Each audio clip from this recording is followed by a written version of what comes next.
Je me suis figé en voyant mes deux petits-enfants recroquevillés sous un banc de parc. Sales, affamés, terrifiés.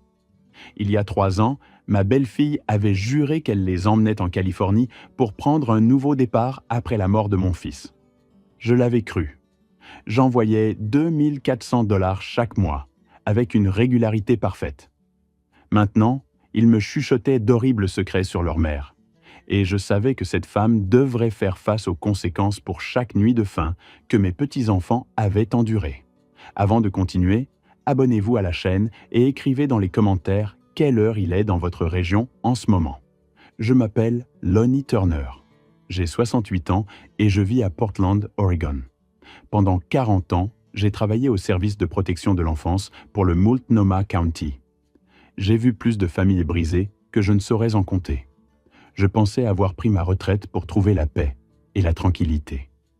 Je pensais que ma propre famille était en sécurité. Je m'étais trompé sur ce deuxième point. Ce dimanche matin de la mi-juin avait commencé comme n'importe quel autre. Le soleil était à peine levé quand j'ai quitté ma maison sur Cedar Avenue pour ma promenade habituelle jusqu'à Laurelhurst Park. L'air était vif, le genre qui vous rend reconnaissant d'être en vie. Je pensais à ce que j'allais planter dans mon potager cette semaine. Peut-être des tomates de fin de saison quand je les ai vues. 2 petites silhouettes recroquevillées sous un banc près de l'aire de jeu. Au début, j'ai cru que c'était juste des enfants qui jouaient à un jeu. Puis je me suis rapproché. Ils étaient sales. Leurs vêtements, des jeans déchirés et des t-shirts tachés, semblaient n'avoir pas été lavés depuis des semaines.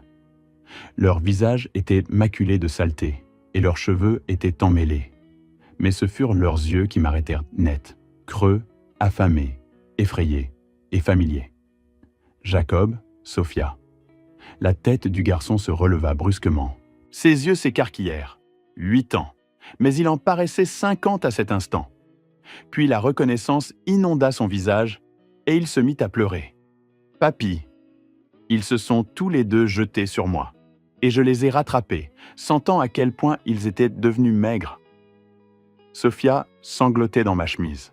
Jacob tremblait. « Ça va ?» Je n'arrêtais pas de répéter, même si rien de tout cela n'allait. « Ça va ? Je vous tiens. » Je n'avais pas vu ces enfants depuis 3 ans. 3 ans depuis que mon fils Michael était mort dans cet accident de voiture. 3 ans depuis que sa veuve Danielle avait insisté pour déménager en Californie avec les enfants. Pour un nouveau départ, avait-elle dit, trop de souvenirs ici. Je l'avais cru. Je l'avais même soutenu financièrement. 2400 $ par mois, comme une horloge, virée directement sur son compte pour les enfants, avait-elle dit, pour s'assurer qu'ils aient tout ce dont ils avaient besoin. En les regardant maintenant, je pouvais voir exactement ce qu'ils avaient reçu. « Quand avez-vous mangé pour la dernière fois ?» ai-je demandé. La voix de Jacob était faible. « Hier matin. Il y avait des crackers. »« Hier matin. » Mes mains se sont serrées, mais j'ai gardé ma voix calme. « Rentrons à la maison. Je vais vous nettoyer et vous nourrir. » Le chemin du retour vers ma maison fut les 47 minutes les plus longues de ma vie. Ils me tenèrent les mains si fort que je pensais qu'ils ne les lâcheraient jamais. Sophia continuait de regarder par-dessus son épaule comme si quelqu'un pouvait nous poursuivre. Jacob était silencieux. Trop silencieux pour un garçon de 8 ans. À la maison, je leur ai préparé un bain pendant que je faisais des sandwichs. De la vraie nourriture. Dinde, fromage, laitue, tomates de mon jardin. Ils ont mangé comme s'ils n'avaient jamais vu de nourriture auparavant. 4 sandwichs à eux deux. 2 verres de lait chacun. J'ai dû me retenir de pleurer en les regardant. Pendant qu'ils mangeaient, j'ai posé des questions douces. « Où aviez-vous été ? Comment étiez-vous arrivé à Portland ?»« Nous avons pris un bus, » dit Jacob entre 2 bouchées. « Maman a laissé de l'argent sur le comptoir. 20 $. Nous savions que papy vivait à Portland, alors nous sommes juste venus. Votre mère vous a laissé seule ? » Il hocha la tête. « Elle fait ça parfois. Elle part avec Kevin pendant quelques jours. Elle nous enferme dans l'appartement. » Kevin ? C'était un nouveau nom. Qui est Kevin ? Le petit ami de maman. Le visage de Jacob s'assombrit. Il est méchant, il crie beaucoup et il... Il quoi, mon grand ? Il a dit qu'on mangeait trop. Il a dit qu'on coûtait trop cher à maman. Jacob leva les yeux vers moi, avec ses yeux vieux et fatigués. Mais papy, tu envoies de l'argent pour nous, n'est-ce pas? Maman nous a dit que tu envoies de l'argent tous les mois. 2400 $ chaque mois pendant 3 ans. 86 400 $. J'ai regardé ces 2 enfants affamés, dans leurs vêtements sales, et j'ai senti quelque chose de froid s'installer dans ma poitrine. Quelque chose que je n'avais pas ressenti depuis mes jours, à travailler sur les pires cas d'abus. Oui, Jacob, ai-je dit doucement. J'envoie de l'argent chaque mois. Après qu'ils eurent de manger et pris leur bain, je les ai mis dans des vêtements propres. De vieilles affaires que j'avais et qui étaient beaucoup trop grandes, mais au moins elles étaient en propre. Puis je les ai bordés dans ma chambre d'amis. Ils se sont endormis presque immédiatement, recroquevillés l'un contre l'autre comme des chiots. Je suis resté assis au bord du lit pendant longtemps, les regardant respirer. Mes petits-enfants, les enfants de Michael, la seule famille qui me restait, et quelqu'un leur avait fait du mal. Je suis descendu et j'ai sorti mon téléphone. J'ai trouvé le numéro de Daniel, celui qu'elle m'avait donné il y a 3 ans en cas d'urgence. Je l'ai appelé. Pas de réponse. Directement sur la messagerie vocale. Daniel, c'est Lonnie. J'ai Jacob et Sophia. Ils sont apparus au parc ce matin. Rappelle-moi immédiatement. J'ai réessayé 1 heure plus tard, puis encore et encore. Rien. Ce soir-là, tandis que les enfants dormaient à l'étage, je me suis assis à ma table de cuisine et j'ai pensé à Michael, au fils que j'avais élevé, à l'homme bon qu'il avait été. Il avait rencontré Daniel 7 ans auparavant lors d'un événement caritatif. Elle était magnifique. Je devais lui accorder ça. Elle était raffinée, sophistiquée. Elle semblait l'adorer et lui était fou d'elle. Avec le recul, je pouvais désormais voir des choses que j'avais manquées. La manière dont elle l'avait lentement isolé de ses amis, comment elle avait toujours eu besoin d'un peu plus d'argent, les disputes concernant son mode de vie modeste, son travail embarrassant d'enseignant au collège. Quand il était mort, elle avait pleuré à l'enterrement, serré ses bébés contre elle et sangloté sur ce qu'ils avaient en perdu. J'avais cru à chaque larme. Mon téléphone a sonné à 21h30 ce soir-là. « Daniel, qu'est-ce que c'est que ce bordel, Lonnie ?» Sa voix était pâteuse, ivre. « Tu ne peux pas juste prendre mes enfants. Tes enfants sont apparus seuls dans un parc, Daniel, sales et affamés. Où étais-tu ? Ça ne te regarde pas, je suis leur mère. Ramène-les tout de suite ou j'appelle la police. » J'ai pris une lente inspiration. 40 ans à côtoyer des gens comme elle m'avaient appris la patience. « Où es-tu, Daniel ? Je croyais que tu étais en Californie. » Une pause. « Je suis en Californie. » « Vraiment ? Parce que Jacob a dit que tu habitais à Salem. C'est à seulement 47 miles d'ici. » Une autre pause. Plus longue cette fois. « Bon, si l'homme. Et alors ? C'est moins cher que la Californie, et ça ne te regarde toujours pas. Tu m'as dit que tu étais en Californie. Tu me dis ça depuis 3 ans. Je ne te dois aucune explication, vieil homme. Garde juste les gosses pour ce soir.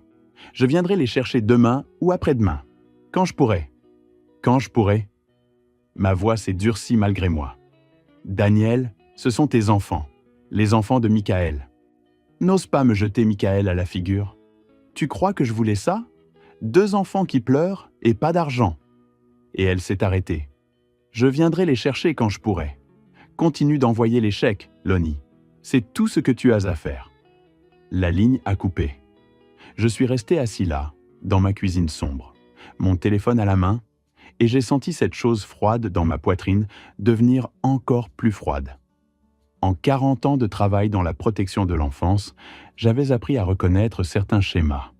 La négligence, la manipulation, l'exploitation financière. Je ne m'attendais juste jamais à les voir au sein de ma propre famille. À l'étage, j'ai entendu Sophia pleurer dans son sommeil. Je suis monté, l'ai trouvée emmêlée dans les couvertures, gémissant. Des cauchemars. Je me suis assis près d'elle, lui ai caressé les cheveux jusqu'à ce qu'elle se calme. « C'est bon, ma chérie, » ai-je murmuré. « Papy est là. Je ne laisserai personne te faire du mal à nouveau. » C'était une promesse, et après 40 ans à protéger des enfants, je savais exactement ce que cette promesse signifiait. Ce que je ne savais pas encore, C'était jusqu'où je devrais aller pour la tenir. Le lendemain matin, j'ai fait des pancakes, de vrais, faits maison avec des myrtilles fraîches. Les enfants ont mangé comme s'ils ne devaient jamais s'arrêter, et honnêtement, je ne voulais pas qu'ils s'arrêtent. Les voir sourire, entendre Sophia glousser quand j'ai lancé un pancake trop haut et qu'il est resté collé au plafond, ça valait tout l'or du monde. Mais sous mon sourire, mon esprit travaillait. J'avais passé 4 décennies à apprendre comment le système fonctionnait, comment documenter les abus, comment monter des dossiers qui tiendraient devant les tribunaux, comment protéger les enfants des personnes qui auraient dû les aimer le plus. Je n'avais juste jamais pensé que j'aurais besoin d'utiliser ces compétences contre ma propre belle-fille. Après le petit déjeuner, j'ai posé d'autres questions à Jacob. Des questions douces, comme j'avais appris à en poser aux enfants ayant vécu un traumatisme. À quoi ressemblait une journée normale? Où dormait-il? Que mangeait-il? Le tableau qui s'est dessiné m'a glacé le sang. Daniel prenait mes 2400 $ chaque mois depuis 3 ans. 86 400 $. Mais les enfants voyaient rarement de nouveaux vêtements. Ils mangeaient principalement des crackers, de la soupe en conserve, tout ce qui était le moins cher. Parfois, il n'y avait pas de nourriture du tout pendant des jours. Maman dit qu'elle a besoin de l'argent pour le loyer et les factures, a expliqué Jacob, essayant de la défendre même maintenant. Elle dit que tout est vraiment cher. Et Kevin? Ai-je demandé. Il travaille? Le visage de Jacob s'est assombri. Non, il est toujours à la maison. Lui et maman sortent beaucoup au restaurant et tout ça. Ils portent de beaux vêtements, mais nous devons rester à la maison. À quelle fréquence vous laisse-t-elle seule? Quelques fois par semaine. Parfois toute une nuit. Il a baissé les yeux. On est censé être silencieux. Les voisins ne doivent pas savoir qu'on est seul. 8 et 6 ans. Laissé seul la nuit, plusieurs fois par semaine. Sophia a tiré ma manche. « Papy, on peut rester ici? Je ne veux pas y retourner. » Je l'ai serré fort contre moi. « On va trouver une solution, ma chérie.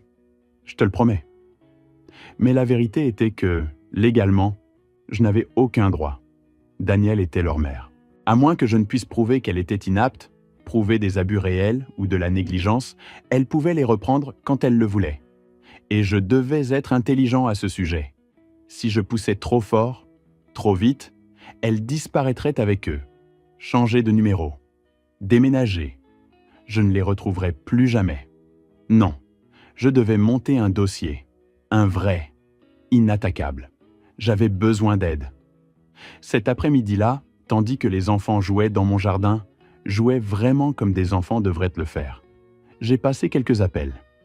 J'ai d'abord appelé la banque pour confirmer le montant total que j'avais envoyé à Daniel au cours des 3 dernières années. Ensuite, j'ai contacté un avocat avec qui j'avais collaboré sur des affaires de garde d'enfants il y a des années, juste pour évaluer mes options. L'avocat a été direct. Sans preuve d'abus ou de négligence, vous n'avez pas grand-chose. C'est la mère biologique. Il vous faudrait des documents, des témoins, des preuves de mise en danger. Et si vous obtenez cela, alors nous pourrons déposer une demande de garde d'urgence. Mais il faut que ce soit solide. Lonnie, les tribunaux n'aiment pas retirer des enfants à leurs parents sans une excellente raison. Je l'ai remercié et j'ai raccroché. Je suis resté assis, pensif. Je pouvais obtenir ces preuves. Je savais comment. Je l'avais fait des centaines de fois pour d'autres familles. La question était de savoir si je pouvais le faire pour la mienne. La réponse est venue quand Sophia a couru vers moi, des taches d'herbe sur son pantalon emprunté, les joues rougies par la course. « Papy, regarde ça !» Elle a fait une roue bancale, imparfaite, magnifique. Oui, je pouvais le faire. Ce soir-là, Daniel a finalement rappelé. Elle semblait plus sobre cette fois, mais non moins froide. Je viendrai les chercher demain après-midi. Qu'ils soient prêts. Daniel, nous devons parler de... Non, Lonnie, nous n'avons pas à le faire. Tu n'es pas leurs parents. Je le suis. Fin de la discussion? Je veux juste m'assurer qu'ils vont bien. Peut-être pourrais-je leur rendre visite plus souvent. Je ne suis qu'à 47 miles d'ici. Je ne savais pas que tu étais si près. Elle a ri, un rire sec et cassant. Bien sûr, parce que tu es un si bon grand-père. Où étais-tu ces 3 dernières années? L'accusation m'a piqué parce qu'elle était en partie vraie. J'aurais dû leur rendre visite. J'aurais dû insister davantage. Mais elle avait déménagé, changé de numéro, trouvé des excuses chaque fois que je suggérais de venir les voir. « Je suis là maintenant », ai-je dit doucement, « et j'aimerais faire partie de leur vie. Continue d'envoyer les chèques, Lonnie, c'est ton rôle. » Elle a raccroché de nouveau. Je suis resté assis, téléphone en main, et j'ai senti quelque chose changer en moi. Quelque chose que je n'avais pas ressenti depuis les 3 ans qui avaient suivi la mort de Michael, depuis que j'avais pris ma retraite et que je m'étais laissé sombrer dans une routine tranquille. Un but. Ces enfants avaient besoin de moi. Les enfants de mon fils avaient besoin de moi. Et Danielle la manipulatrice, la négligente, la cruelle, venait de commettre sa plus grande erreur. Elle m'avait rappelé qui j'étais autrefois. Le lendemain, j'ai préparé un grand petit déjeuner pour les enfants. Je leur ai donné à chacun un sac avec des collations et des bouteilles d'eau. Puis, j'ai attendu. Danielle est arrivée à 2 heures de l'après-midi, au volant d'une voiture bien trop luxueuse pour quelqu'un qui prétendait à peine pouvoir payer son loyer. Elle était impeccable. Jean de marque, lunettes de soleil coûteuses, des bijoux qui n'étaient certainement pas fantaisie. Ses ongles étaient fraîchement manucurés. Ses cheveux coiffés par un professionnel, tout cela payé avec l'argent que j'avais envoyé pour ses enfants. « Les enfants, venez », a-t-elle dit sans même me saluer. « Nous devons y aller. » Jacob et Sophia m'ont regardé avec des yeux suppliants, mais j'ai hoché la tête. « C'est bon, allez-y. » Ils ont ramassé leurs affaires lentement, traînant les pieds. Quand ils m'ont serré dans leurs bras pour me dire au revoir, Jacob a murmuré « Je ne veux pas partir. »« Je sais, mon grand, mais je te reverrai bientôt. Je te le promets. » Danielle a observé la scène avec des yeux froids. Tandis que les enfants montaient dans la voiture, elle s'est tournée vers moi. « Merci pour le babysitting, Lonnie. J'attendrai le chèque de ce mois-ci à temps. » J'ai souri. Mon sourire n'a probablement pas atteint mes yeux. « Bien sûr. 2400 $ comme toujours. »« Bien. Et Lonnie ?» Elle s'est approchée, baissant la voix. « Ne te fais pas d'idées. Ce sont mes enfants. Michael est mort. Tu n'es que le vieil homme qui écrit des chèques. C'est tout ce que tu seras jamais. » Elle est montée dans la voiture et est partie. Les visages des enfants étaient pressés contre la vitre arrière, me regardant jusqu'à ce qu'ils disparaissent au coin de la rue. Je suis resté là, dans mon allée, longtemps après leur départ. Je pensais, je planifiais. Danielle avait raison sur une chose. Michael était mort. Mon fils, mon unique enfant, était parti. Et j'avais somnambulé pendant ces 3 dernières années, envoyant de l'argent et essayant de me convaincre que c'était suffisant. Mais elle avait tort sur tout le reste. Je n'étais pas juste un vieil homme. J'étais quelqu'un qui avait passé 40 ans à apprendre comment protéger les enfants de personnes exactement comme elle. Je connaissais le système. Je connaissais la loi. Je savais comment documenter, enquêter, monter des dossiers qui tiendraient devant n'importe quel tribunal. Et surtout, je savais quand quelqu'un faisait du mal aux enfants. Danielle venait de déclarer la guerre au mauvais grand-père. Je suis rentré, j'ai sorti mon ordinateur portable et j'ai commencé à faire une liste. Ce dont j'avais besoin, qui j'aurais besoin d'appeler, comment faire cela correctement, parce que j'allais le faire correctement, légalement, dans les règles de l'art, de manière inattaquable. Et quand j'aurais fini, Danielle ne perdrait pas seulement mes chèques mensuels, elle perdrait tout. Le matin après que Danielle ait repris les enfants, je me suis réveillé avec une clarté que je n'avais pas ressentie depuis des années. Ce brouillard qui s'était installé sur moi depuis la mort de Michael, celui qui rendait tout distant et irréel, avait disparu. À sa place, il y avait quelque chose de vif et de concentré. J'ai fait du café et me suis assis à ma table de cuisine avec un bloc-notes juridique, notant tout ce que Jacob et Sophia m'avaient raconté. Chaque détail sur le fait d'être laissé seul, chaque mention de faim, des cris de Kevin, des portes verrouillées et des placards vides. Dans mon ancien métier, nous appelions cela la documentation, le fondement de toute bonne affaire. Mais la simple documentation ne suffirait pas. Il me fallait plus. Je devais voir par moi-même. Vers midi, j'ai pris la route pour Salem, à 47 miles au sud, sur la I-5. Le trajet m'a pris moins d'1 heure. J'avais trouvé l'adresse de Danielle grâce aux informations bancaires des virements. Elle avait dû fournir une adresse pour recevoir l'argent. Elle habitait dans un complexe d'appartements délabrés, près de Lancaster Drive, le genre d'endroit où la peinture s'écaille et où l'herbe du jardin agonise. Je ne me suis pas présenté à sa porte. Au lieu de cela, je me suis garé de l'autre côté de la rue et j'ai attendu, observant, comme je l'avais fait lors de dizaines de visites à domicile au fil des ans, avant de me faire connaître. Il ne m'a pas fallu longtemps pour discerner un schéma. L'immeuble disposait d'une petite aire de jeu, avec des balançoires cassés et un toboggan rouillé. Vers 15 heures, Jacob et Sophia sont sortis seuls. Ils se sont assis sur les balançoires, sans vraiment se balancer. Juste là, comme s'ils attendaient quelque chose. N'importe quoi pour briser la monotonie. J'ai observé pendant 2 heures. Aucun adulte n'est venu vérifier qu'ils allaient en bien. Pas de Daniel à la fenêtre, rien. Finalement, une femme est sortie d'un appartement voisin. Elle a regardé les enfants, a froncé les sourcils, puis est rentrée. Quelques minutes plus tard, elle est revenue avec des sandwichs et des petites briques de jus. Les enfants les ont pris avec gratitude, et elle a dit quelque chose que je ne pouvais pas entendre depuis ma voiture. Ils ont hoché la tête. Elle est rentrée. Ce n'était pas la première fois que cette femme nourrissait mes petits-enfants. Je pouvais le dire à la façon dont cela s'était déroulé, si automatiquement, au regard résigné sur son visage. Mes mains se sont crispées sur le volant. Combien de fois des inconnus avaient-ils nourri les enfants de Michael parce que leur mère était trop occupée à dépenser mon argent pour elle-même? Vers 17h30, un pick-up déglingué est entré sur le parking. Un homme en est sorti, la trentaine, trapu, vêtu d'un débardeur taché. Il n'a pas regardé les enfants en entrant dans l'immeuble de Daniel. Ça devait être Kevin. Les enfants l'ont vu aussi. Toute leur attitude a changé. Ils sont descendus des balançoires immédiatement et se sont dépêchés de rentrer, la tête baissée.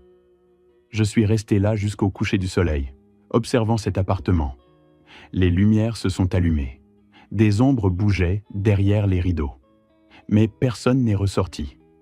En rentrant, j'ai repensé à cette voisine, à la façon dont elle avait regardé ses enfants avec pitié, mais sans surprise. Combien de personnes avaient vu ce qui se passait et n'avaient rien fait, n'avaient appelé personne. Mais d'un autre côté, j'avais envoyé 86 000 $ et je n'étais jamais venu. Je n'avais jamais exigé de preuves de la façon dont l'argent était dépensé. Je n'avais jamais remis en question pourquoi Daniel continuait à trouver des excuses pour que je ne puisse pas venir les voir. Nous étions tous coupables de quelque chose, mais j'en avais fini d'être coupable d'inaction. Le lendemain matin, j'ai appelé quelqu'un avec qui j'avais travaillé des années auparavant, Amanda Richards. Nous avions été collègues au Multnomah County Social Services Department. Elle avait gravi les échelons depuis, dirigeant maintenant toute la division. Nous étions restés en contact sporadiquement, par des cartes de Noël et des emails occasionnels. J'ai appelé son bureau. Son assistante a tenté de me faire patienter, mais j'ai utilisé mes anciennes références, me présentant comme Lonnie Turner, retraitée des services de protection de l'enfance, et elle m'a passé. « Lonnie, c'est vraiment toi ?» La voix d'Amanda était chaleureuse mais surprise. « Ça fait quoi, environ 3 ans ?»« Amanda, j'ai besoin de te parler. Officieusement. » Il y eut une pause. Quand elle a repris la parole, son ton avait viré à l'inquiétude professionnelle. « Qu'est-ce qui se passe ?» Je lui ai raconté. Pas tout. Pas mon plan tel qu'il était, mais le fait que les enfants soient apparus au parc, ce qu'il m'avait dit, et le fait de les avoir vus seuls dans ce complexe d'appartements. « As-tu déposé un rapport ?» a-t-elle demandé. « Pas encore. »« Amanda, c'est ma belle-fille. Si je dépose un rapport officiel et que rien n'en ressort, elle disparaîtra avec ses gamins. Je ne les reverrai plus jamais. Lonnie, tu sais que je ne peux pas. Je ne te demande pas de faire quoi que ce soit d'officiel. Je te demande conseil à quelqu'un qui connaît le système aussi bien que moi. » Une autre pause. « Officieusement, documente tout. Trouve des témoins si tu peux. Des photos, des vidéos, tout ce qui est concret. Les tribunaux ont besoin de preuves, pas seulement d'allégations. Et Lonnie, sa voix s'est adoucie. Sois prudent. Les affaires familiales sont les plus difficiles, surtout quand on est émotionnellement impliqué. Je sais, mais ce sont les enfants de Michael, Amanda, mes petits-enfants. Je sais, C'est pourquoi tu dois être intelligent à ce sujet. Promets-moi que tu feras ça dans les règles. Toujours. Après avoir raccroché, je suis resté assis, réfléchissant à ses conseils. Preuves, témoins, documentation. Je pouvais obtenir tout cela, mais j'aurais besoin d'aide pour les parties que je ne pouvais pas gérer seul. Cet après-midi-là, j'ai cherché des détectives privés dans la région de Portland. J'en ai trouvé un avec de bonnes critiques et de l'expérience dans les affaires familiales. Il s'appelait Gerald Morgan et son bureau se trouvait sur Northwest 23 Avenue.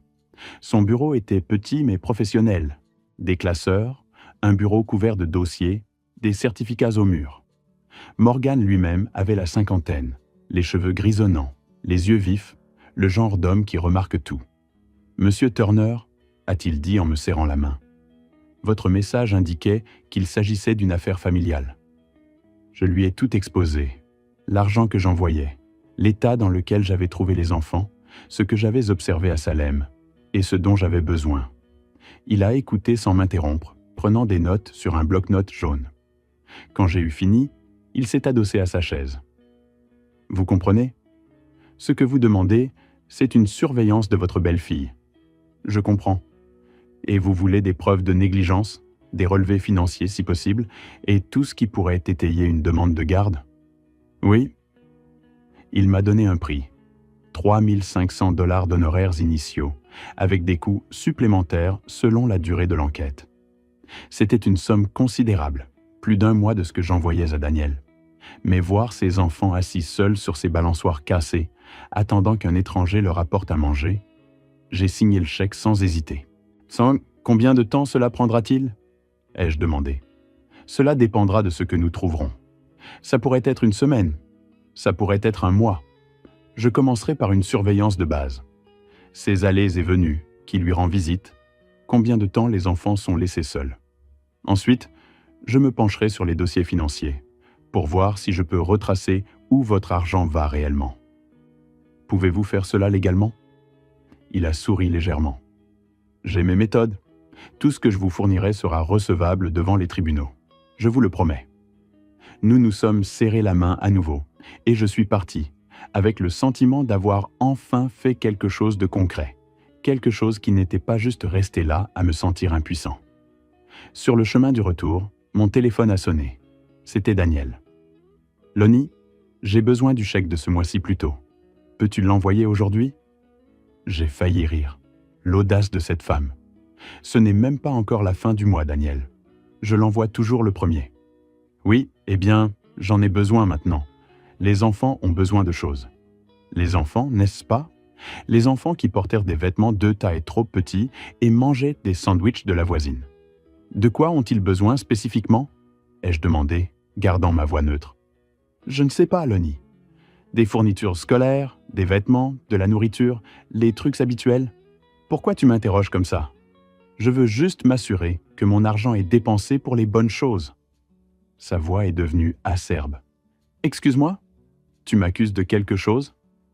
Pas du tout. Je pose juste des questions. Eh bien, ne le fais pas. Ton travail est d'envoyer de l'argent.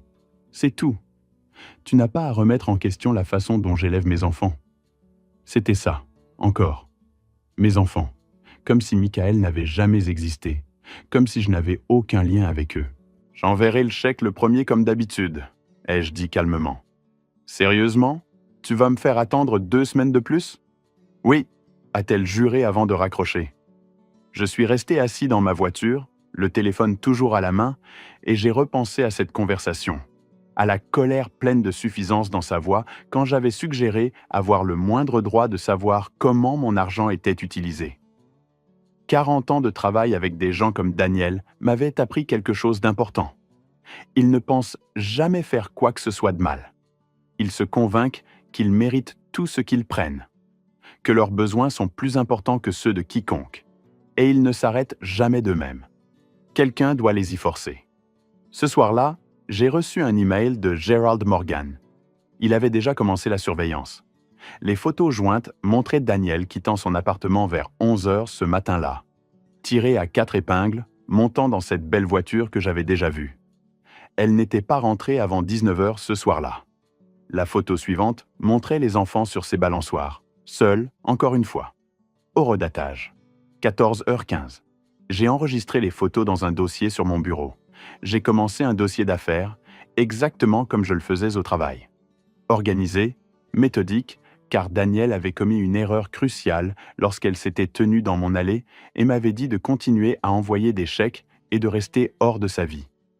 Elle avait oublié à qui elle avait affaire. Je n'étais pas juste un vieil homme accablé par le chagrin. J'étais quelqu'un qui avait passé 4 décennies à monter des dossiers contre des personnes qui faisaient du mal aux enfants. Je connaissais chaque faille, chaque loi, chaque ruse, et je venais de commencer à toutes les utiliser. 2 jours plus tard, Danielle s'est présentée à ma porte sans prévenir. C'était en début de soirée, et elle avait l'air échevelée d'une manière que je n'avais jamais vue auparavant. Son maquillage était un peu étalé, ses cheveux pas aussi parfaits que d'habitude. « Il faut qu'on parle », a-t-elle dit, me bousculant pour entrer chez moi. J'ai fermé la porte calmement. « À propos de quoi ?»« À propos de toi qui me suis. Je t'ai vu à Salem l'autre jour, assis dans ta voiture en face de mon appartement. J'avais été prudent. Apparemment pas assez, mais j'ai gardé un visage impassible. J'étais dans le coin. J'ai pensé que je pourrais passer voir les enfants. Lonnie, tu es resté là pendant des heures. J'ai vu ta voiture quand je suis rentré. Et où étais-tu pour rentrer si tard? Ses yeux ont lancé des éclairs. Ce ne sont pas tes affaires. Ça le devient quand tu dépenses l'argent que j'envoie pour tes enfants sur toi-même pendant qu'ils sont assis dehors, seuls, nourris par des étrangers. Les mots sont sortis plus durement que je ne l'avais voulu, mais j'en avais marre de faire bonne figure. Marre de faire semblant de ne pas voir ce qui était juste devant moi. Elle s'est approchée, sa voix tombant à un ton dangereux. « Écoute-moi bien, vieil homme. Ces enfants sont les miens. Michael est parti, et je suis tout ce qu'ils ont. Soit tu continues à envoyer ces chèques, et tu restes en dehors de ma vie, soit je disparais avec eux, et tu ne les reverras plus jamais. C'est ton choix. » Nous sommes restés là, à nous fixer du regard. 2 personnes qui avaient toutes deux aimé Michael à leur manière, désormais campées sur des positions opposées, dans ce qui ressemblait à une guerre. « Je veux les voir », ai-je dit doucement, avec insistance. « Si je les soutiens financièrement, je veux réellement être leur grand-père. » Elle a ri. « Oh, maintenant tu veux être papy. Où était cette énergie il y a 3 ans quand j'ai déménagé? Tu ne m'as pas combattu à l'époque. » Elle avait raison, et nous le savions tous les deux. Je l'avais laissé les emmener. J'avais été si perdu dans le chagrin de la perte de Michael que j'avais simplement laissé faire. « Je me bats maintenant », ai-je rétorqué. Quelque chose dans mon ton a dû faire mouche, car son expression a changé, devenant calculatrice. « D'accord, tu peux les voir 1 fois par mois, sous surveillance, chez moi. Je les veux ici. Des visites avec nuitée. » Absolument pas. Alors nous sommes dans une impasse. Elle m'a étudié un long moment. De quoi s'agit-il vraiment, Lonnie? Tu essaies d'apaiser ta culpabilité? De te sentir mieux après avoir été un grand-père minable pendant 3 ans? Il s'agit de la sécurité et du bien-être de ces enfants. Ils sont en sécurité. Ils sont avec leur mère, n'est-ce pas? Parce que d'après ce que j'ai vu, d'après ce que tu as vu pendant un après-midi de filature, tu ne sais rien de nos vies. Alors aide-moi à comprendre. Montre-moi. Laisse-moi leur rendre visite correctement. Laisse-moi voir que l'argent que j'envoie est réellement utilisé pour eux. Elle a attrapé son sac et s'est dirigée vers la porte. Tu auras ce que je te donne, Lonnie. Et si tu continues à insister, tu n'auras rien du tout. Pense-y. Elle est partie en claquant la porte derrière elle. Je suis resté là, dans mon salon vide, et j'ai senti quelque chose de froid s'installer plus profondément dans ma poitrine. Ce n'était pas une négociation, c'était une menace, et j'avais déjà été menacé par des experts. Ça ne s'était jamais bien terminé pour eux. Le lendemain matin, j'ai reçu un appel de Gérald Morgan. « Nous avons quelque chose », a-t-il dit. « Pouvez-vous venir au bureau ?» J'y étais en 20 minutes. Morgan avait étalé plusieurs dossiers sur son bureau. Je la suis depuis 1 semaine maintenant. Voici ce que j'ai trouvé. Il m'a montré une chronologie détaillée. Daniel quittait son appartement presque tous les jours, entre 11h et 19h. Les enfants étaient laissés seuls pendant la majeure partie de ces heures. Parfois, la voisine venait vérifier. Parfois, il restait simplement sur ses balançoires jusqu'à la tombée de la nuit. « Où va-t-elle » ai-je demandé. « Principalement faire du shopping dans des magasins haut de gamme, aussi des restaurants, des salons de manucure, des rendez-vous chez le coiffeur. Elle dépense de l'argent, Monsieur Turner. Beaucoup d'argent. Il a sorti des relevés bancaires. J'ai un contact qui peut accéder aux dossiers financiers par des voies légales, une assignation à comparaître pour les affaires de pension alimentaire. Ce sont les relevés bancaires de Daniel pour le mois dernier. J'ai regardé les chiffres, les 2400 que je lui avais virés. Puis les sorties, 1200 pour le loyer, les services publics et l'épicerie. Mais le reste, Nordstrom, 550. Sephora, 230. 4 restaurants différents pour un total de plus de 600. Une bijouterie, 380. C'est presque 5000 en un seul mois, a dit Morgan. Vos 2400 plus 2500 d'ailleurs. D'où vient l'autre argent? C'est là que ça devient intéressant. Il a sorti un autre document. Elle a une autre source de revenus. Des dépôts mensuels de 1500 de la part d'un certain Kevin Sanders. Kevin, le petit ami? Que savons-nous de lui? Morgan m'a tendu une vérification d'antécédents. Kevin Sanders, 36 ans. Casier judiciaire. Vol à l'étalage, agression, trouble à l'ordre public. Rien de majeur, mais une récurrence. Actuellement sans emploi. Il vit dans cet appartement avec Daniel et les enfants. J'ai regardé la photo. Le même type que j'avais vu sortir de ce camion. Comment lui paie-t-il 1500 par mois s'il est sans emploi? Bonne question. Je suis en train d'enquêter là-dessus. Mais voici ce qui compte pour votre dossier. Elle gagne près de 4000 par mois entre votre pension et ce que Sanders apporte, mais elle le dépense pour elle-même, pas pour les enfants. Pouvons-nous prouver cela devant les tribunaux avec ces relevés bancaires? Absolument. Surtout si on les combine avec le témoignage sur l'état des enfants quand vous les avez trouvés, plus les photos de surveillance montrant qu'ils sont laissés seuls. Je me suis adossé, assimilant tout cela. C'était exactement ce dont j'avais besoin. Des preuves, des documents. Le genre de preuves qui tiendraient la route devant un tribunal de la famille. « Quelle est ma prochaine étape ?» ai-je demandé. « Vous avez besoin d'un avocat, un bon avocat spécialisé en droit de la famille qui pourra déposer une demande de garde d'urgence. Avec ce que nous avons ici, vous avez un dossier solide pour prouver la négligence ?» J'ai hoché la tête lentement. J'avais déjà cherché des avocats, passé quelques appels. Il y en avait un qui était fortement recommandé pour les affaires familiales. Carlos Vasquez, bureau en centre-ville. « De combien de temps supplémentaire avez-vous besoin ?» ai-je demandé à Morgan.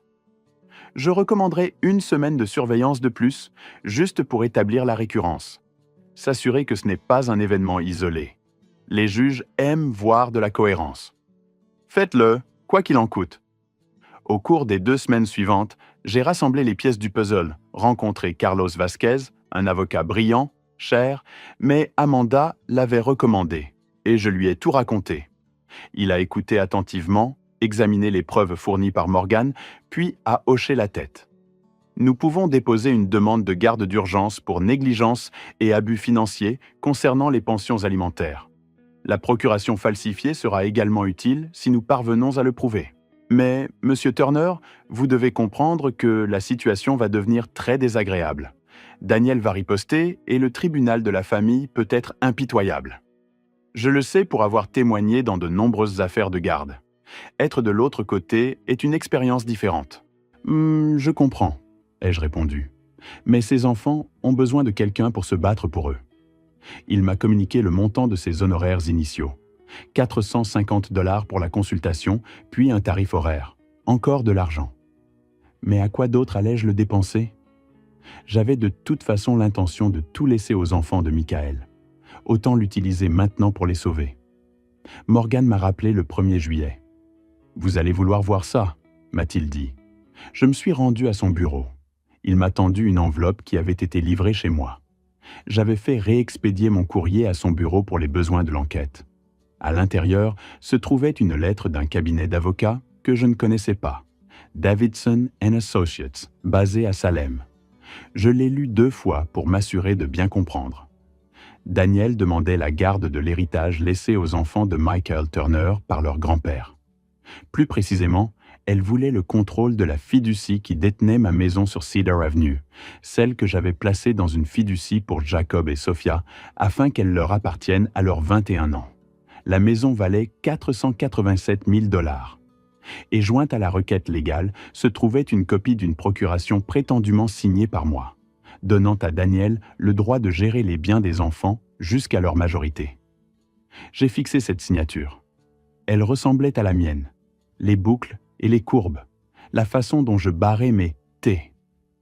Mais je n'avais jamais, au grand jamais, signé ce document.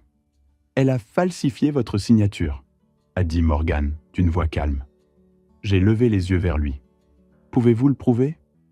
Nous pouvons faire appel à un expert en écriture, comparer cette signature à des échantillons connus de la vôtre. Cela coûtera environ 2800 $. Mais oui, nous pouvons le prouver. 2800 $ pour prouver qu'elle avait falsifié un document légal, pour prouver qu'elle tentait de me voler ma maison, l'héritage que j'avais laissé à mes petits-enfants, tout en les négligeant avec l'argent que je leur envoyais. J'ai repensé à Danielle, debout dans mon allée, ruisselante de bijoux, me disant de continuer à envoyer des chèques et de me mêler de mes affaires. J'ai repensé à Jacob et Sophia, assis sur ces balançoires cassés, affamés et seuls. Et j'ai repensé à mon fils Michael, qui aimait ses enfants plus que tout, qui avait fait confiance à cette femme pour s'occuper d'eux. « Faites-le », ai-je dit, en parlant de l'analyse graphologique. « Et Morgan, je veux tout, chaque détail de ses déplacements, de ses dépenses, de ses fréquentations. Je veux des preuves documentées de chaque heure où ses enfants sont laissés seuls, de chaque repas qu'il manque. Tout. La facture va grimper. Je m'en fiche. Donnez-moi tout ce dont j'ai besoin pour l'enterrer au tribunal. » Morgan a souri d'un air sombre. « Oui, monsieur. J'ai quitté son bureau et suis rentré chez moi, cette procuration falsifiée me brûlant les mains dans ma mallette.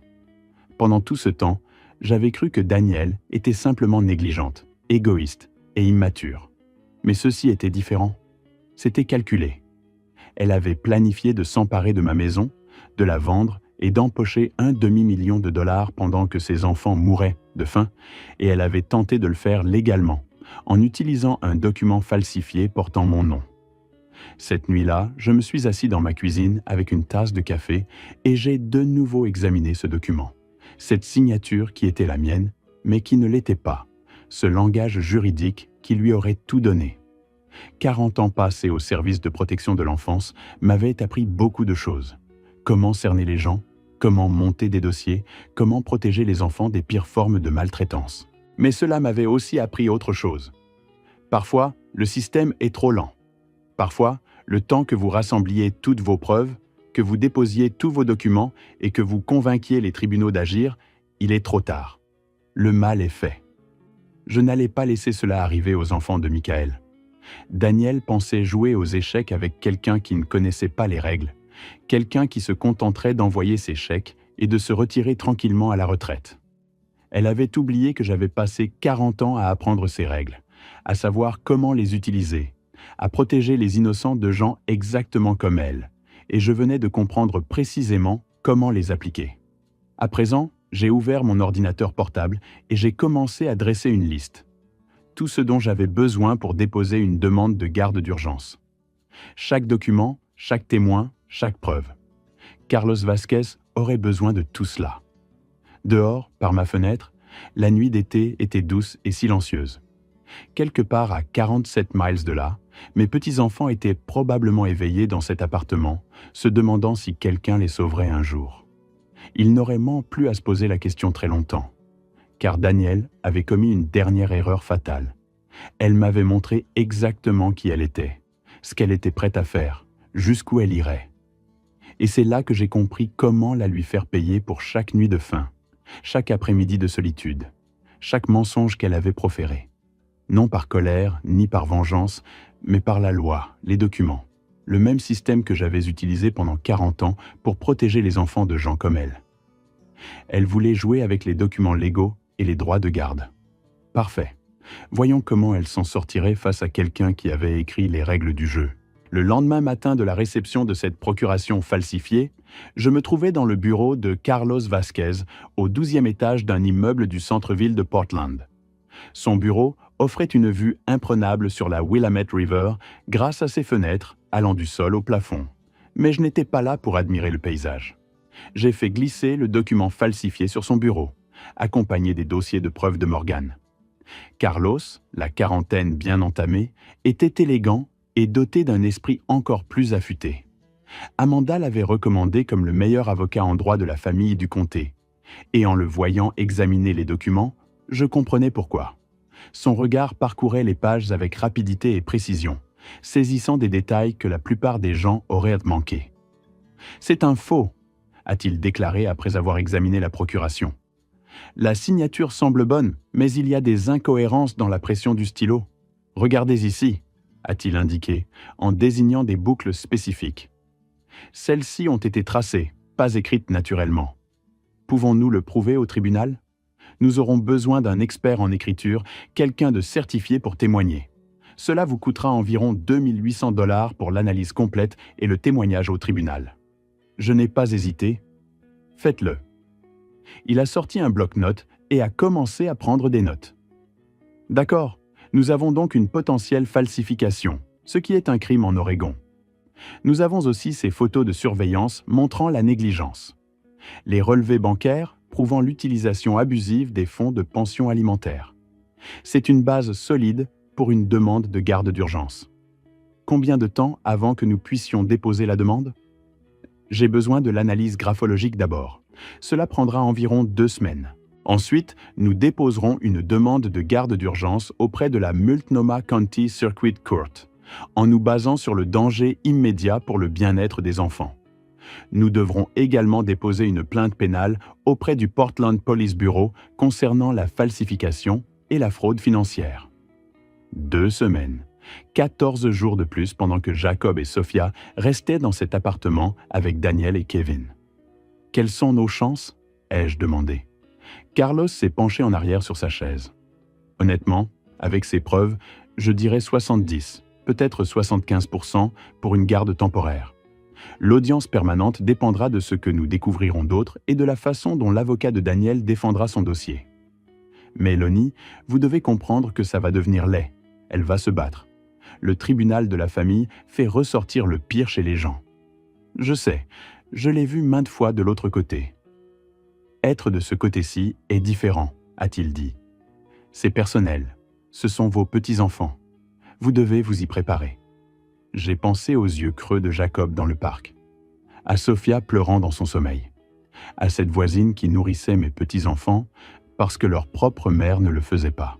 « Je suis prêt », ai-je dit. Il m'a communiqué ses honoraires, 450 $ pour la consultation d'aujourd'hui, 275 $ de l'heure après cela, avec une provision de 5 000 $ pour commencer, plus les frais de justice, les frais de dépôt, les experts. Cela allait me coûter bien plus de 10 000 $ au final, peut-être davantage. J'ai fait le chèque sans sourciller. Au cours des 2 semaines suivantes, j'ai appris à connaître l'attente. Attendre que l'expert en écriture termine son analyse, attendre les rapports de surveillance continue de Morgan, attendre le bon moment pour frapper. Mais je ne restais pas les bras croisés. J'ai contacté la voisine de l'immeuble de Daniel. Morgan l'avait identifiée comme Patricia Flores, 42 ans, infirmière au Salem Hospital. Je suis allé à Salem et j'ai frappé à sa porte un après-midi. Elle était méfiante au début, debout sur le pas de sa porte, les bras croisés. « Qui êtes-vous » ? « Je suis Lonnie Turner, le grand-père de Jacob et Sophia. » Son expression a changé immédiatement, s'adoucissant. « Oh, ces pauvres petits. Entrez. » Son appartement était petit mais propre, rempli de photos de ses propres enfants. Elle m'a préparé du café et nous nous sommes assis à sa table de cuisine. « Depuis combien de temps les nourrissez-vous » ai-je demandé. Elle a baissé les yeux vers sa tasse. « Peut-être 6 mois. Je les ai remarqués dehors seuls un jour, l'air affamé. J'ai commencé à leur apporter des sandwichs. Puis c'est devenu régulier. À quelle fréquence Daniel les laisse-t-elle seuls ? 3, 4 fois par semaine, parfois toute la nuit. Cet homme avec qui elle est, Kevin, il est méchant. Je l'entends crier à travers les murs. Les enfants ont peur de lui. Seriez-vous prête à en témoigner devant le tribunal? Elle a croisé mon regard. Absolument. Ces enfants méritent mieux. J'ai obtenu sa déclaration par écrit et je l'ai fait signer. Une preuve de plus pour Carlos. La surveillance de Morgan a continué.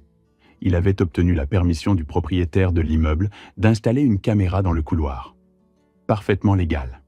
Le propriétaire voulait de toute façon surveiller le bâtiment. Les images étaient accablantes.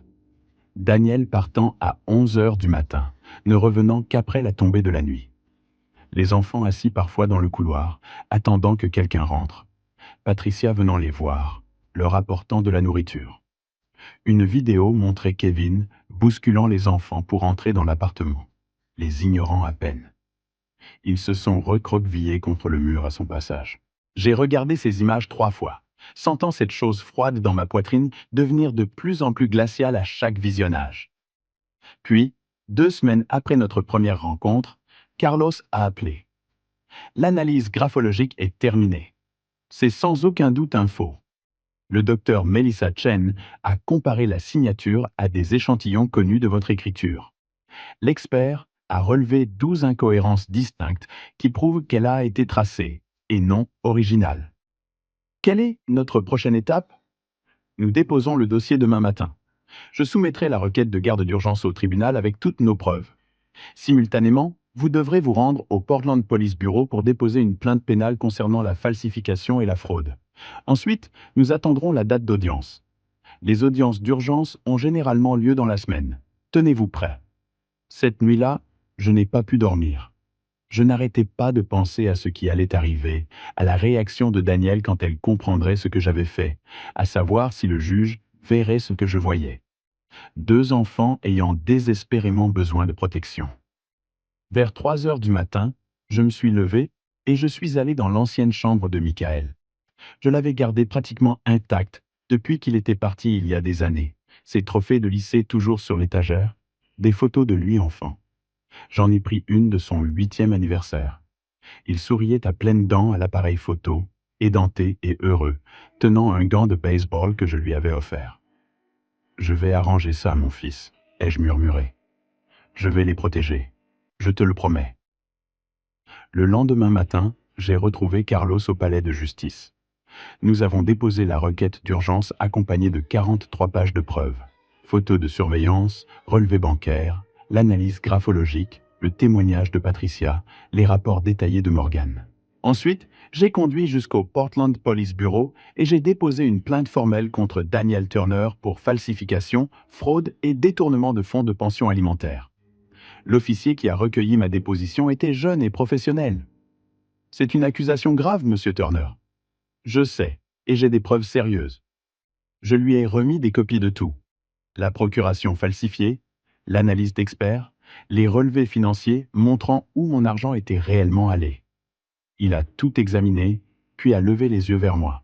« Nous allons ouvrir une enquête. Un détective voudra probablement vous interroger dans les prochains jours. Je me rendrai disponible. » En sortant de ce poste de police, j'ai senti quelque chose changer. Les rouages étaient en marche. Plus de retour en arrière possible. Mon téléphone a sonné. C'était Carlos. « Nous avons une date d'audience. Une audience d'urgence est prévue la semaine prochaine. La juge Patricia Morrison présidera. Elle est dure mais juste. Bien? Lonnie, tu dois te préparer. Daniel devra être informé de cette audience. Elle saura que tu cherches à obtenir la garde. Elle aura le temps de préparer sa défense. » J'ai pensé à Daniel, debout dans mon allée, ruisselante de bijoux payés avec de l'argent destiné à ses enfants affamés. À sa voix froide me disant de continuer à envoyer des chèques et de rester en dehors de sa vie. « Qu'elle se prépare, » ai-je dit. Je me prépare à ça depuis le début de ma carrière. 2 jours plus tard, Daniel a appelé. Sa voix était différente, une rage contenue et tendue au lieu d'un mépris dédaigneux. « Tu as déposé une requête de garde. Tu as perdu la tête? » « Non, Daniel, je pense enfin clairement. Tu ne peux pas faire ça. Tu n'es pas leur parent. Toi non plus, apparemment. Un parent ne laisse pas des enfants de 8 et 6 ans seuls pendant 12 heures d'affilée. Un parent ne dépense pas l'argent de la pension alimentaire pour des vêtements de marque pendant que ses enfants mangent des crackers pour le dîner. Comment oses-tu? J'ose parce que j'ai des preuves, relevés bancaires, images de surveillance, témoignages, analyses d'experts de cette procuration falsifiée que tu as essayé d'utiliser pour me voler ma maison. Un silence assez long à l'autre bout du fil pour que je pense qu'elle avait raccroché. Puis, quelle procuration falsifiée? Ne joue pas à ça, Daniel. Nous savons tous les deux que tu as falsifié ma signature. L'expert en écriture l'a prouvé. C'est un crime d'ailleurs, tout comme la fraude. J'ai déjà déposé des plaintes pénales. Sa respiration s'est accélérée. Paniqué. Tu mens, tu inventes ça pour... Non, et tu verras toutes les preuves à l'audience la semaine prochaine. Prends un bon avocat, Daniel. Tu vas en avoir besoin. J'ai raccroché avant qu'elle ne puisse répondre. Ça m'a fait du bien. Plus de bien que ça n'aurait probablement dû. Le week-end précédant l'audience, Morgan a appelé avec une preuve supplémentaire.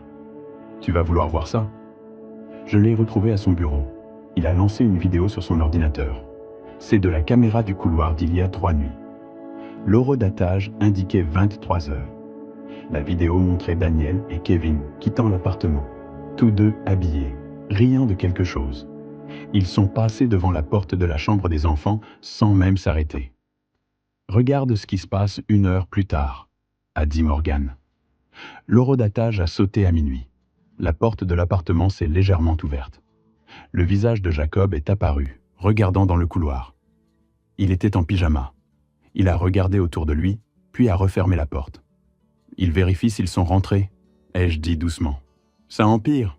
Regarde ça. 2 heures du matin. La porte s'est rouverte. Cette fois, les 2 enfants sont sortis. Ils se sont assis dans le couloir, le dos contre le mur, attendant. Sophia pleurait en silence. Jacob l'avait serré dans ses bras. Ils sont restés assis là pendant 43 minutes avant de rentrer. Daniel et Kevin ne sont revenus qu'à 4h30 du matin. J'ai regardé cette vidéo jusqu'à en mémoriser chaque seconde. Ces 2 petites silhouettes assises dans ce couloir vide, attendant une mère qui ne se souciait pas assez d'eux pour rentrer à la maison. Pouvons-nous utiliser ça au tribunal? Ai-je demandé, bien que Carlos l'ait déjà inclus dans le dossier de preuves qu'il avait déposé. La veille de l'audience, j'ai à peine mangé. Impossible de me concentrer sur quoi que ce soit. Je ne cessais de repasser des scénarios dans ma tête. Et si le juge ne croyait pas aux preuves? Et si Daniel avait une explication plausible? Et si j'échouais avec ses enfants, comme je les avais laissés tomber pendant 3 ans? Cette nuit-là, j'ai appelé Carlos. Sommes-nous prêts? Autant que nous pourrons l'être. J'ai toutes les preuves organisées. Patricia Flores sera là pour témoigner. Les rapports de Morgan sont exhaustifs. L'expert en écriture est en attente si nous avons besoin de lui. Eloni, nous avons le droit de notre côté. Ces enfants ont besoin d'être protégés, et tu es le seul à agir pour ça. Et si ce n'est pas suffisant, alors nous ferons appel. Nous continuerons à nous battre. Mais je pense que demain, ça va tourner en notre faveur. J'espérais qu'il avait raison, car je venais de tirer le premier coup de feu dans une guerre que je ne pouvais pas me permettre de perdre. Le bâtiment du Multnomah County Circuit Court se trouvait au centre-ville, une structure imposante de béton et de verre. Je suis arrivé 30 minutes en avance, vêtu du seul costume que je possédais, celui que j'avais acheté pour les funérailles de Michael il y a 3 ans. Carlos m'a rejoint dans le couloir devant la salle d'audience. Il portait une mallette en cuir qui, je le savais, contenait toutes les preuves que nous avions recueillies. « Comment vous sentez-vous » a-t-il demandé, comme si j'étais sur le point de témoigner dans une affaire que j'avais préparée 100 fois. Sauf que cette fois, c'est ma famille. C'est normal. Rappelez-vous simplement de rester calme. Répondez directement aux questions. Ne laissez pas les émotions l'emporter sur les faits. Le juge doit vous voir comme un tuteur stable et compétent. Nous sommes entrés dans la salle d'audience. Elle était plus petite que je ne l'avais imaginé, lambrissée et formelle. Le banc de la juge Patricia Morrison dominait l'avant de la pièce. Elle n'était pas encore là, mais le greffier était en train de s'installer. Puis Daniel est entré. Je m'attendais à la voir inquiète, peut-être effrayée. Au lieu de cela, elle avait l'air confiante. Elle portait une robe sobre, un maquillage minimal, les cheveux tirés en arrière. Elle s'était transformée en l'image même d'une mère respectable. Son avocate l'accompagnait, une femme d'une cinquantaine d'années, vêtue d'un tailleur coûteux, qui se tenait avec l'assurance de quelqu'un qui avait gagné de nombreuses affaires. Danielle m'a vu et ses yeux se sont durcis, mais elle n'a rien dit, se contentant de prendre place de l'autre côté de la salle. « Veuillez vous lever », a annoncé le greffier. La juge Morrison est entrée. Elle avait la soixantaine, les cheveux argentés, des yeux perçants qui ne laissaient rien échapper. Elle siégeait depuis 20 ans, selon Carlos, et avait vu toutes sortes d'affaires familiales. Elle s'est assise, a examiné quelques documents, puis a levé les yeux. Nous sommes ici pour une requête d'urgence en matière de garde déposée par Lonnie Turner concernant ses petits-enfants, Jacob et Sophia Turner, actuellement sous la garde de leur mère, Danielle Turner. Monsieur Vasquez, vous représentez le requérant. Carlos s'est levé. Oui, votre honneur. Et Madame Patterson, pour la défendresse. L'avocate de Danielle s'est levée. Oui, votre honneur. Alors, procédons. Monsieur Vasquez, présentez votre dossier. Carlos a ouvert sa mallette et a commencé à présenter méthodiquement les preuves. Il a commencé par mon témoignage, comment j'avais trouvé les enfants dans le parc, ce qu'il m'avait dit, ce que j'avais observé. Puis il est passé au dossier financier. Votre honneur, Monsieur Turner a envoyé à Danielle Turner 2 400 $ par mois pendant 3 ans, pour un total de 86 400 $. Cette somme était spécifiquement destinée aux soins des enfants. Cependant, comme le montrent ses relevés bancaires, Madame Turner a dépensé moins de 30% de ses fonds pour des dépenses réellement liées aux enfants. Il a projeté les relevés sur un écran. Les chiffres étaient accablants. 4 800 $ dépensés en un seul mois, la majeure partie en restaurant, shopping, divertissement. J'ai observé le visage de Danielle. Elle gardait toujours cette expression composée, mais j'ai vu sa mâchoire se crisper. De plus, a poursuivi Carlos, nous avons des preuves de surveillance montrant que Madame Turner laissait régulièrement les enfants sans surveillance pendant de longues périodes. Il a diffusé les vidéos. Jacob et Sophia assis seuls sur ses balançoires, la voisine leur apportant de la nourriture, la scène du couloir à minuit, où ils avaient attendu leur mère. Le calme de Danielle s'est légèrement fissuré. Son avocate s'est penchée et lui a murmuré quelque chose. La juge Morrison a regardé les vidéos sans expression, mais elle prenait des notes. Carlos a ensuite appelé Patricia Flores à témoigner. Patricia s'est dirigée vers la barre des témoins, a prêté serment et a raconté son histoire. Comment elle avait nourri les enfants pendant 6 mois, à quelle fréquence ils étaient laissés seuls, à quel point ils semblaient effrayés par Kevin. Et selon votre opinion professionnelle en tant qu'infirmière travaillant avec des enfants, a demandé Carlos, ces enfants étaient-ils correctement pris en charge?